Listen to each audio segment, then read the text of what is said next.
Girlfriend রাগ করলে এই 7টি কথা বলবেন। 1. সময় দিন। প্রথমেই তার রাগ শান্ত হওয়ার জন্য কিছু সময় দিন।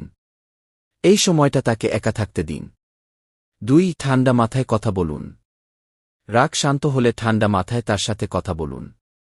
অভিমান করবেন না, শান্তভাবে তার কথা শুনুন। 3. ভুল স্বীকার করুন।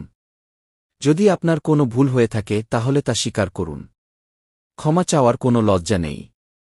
4. তার অনুভূতি বুঝুন। তার অনুভূতিগুলোকে গুরুত্ব দিন। কেন সে রাগ করেছে তা বুঝার চেষ্টা করুন।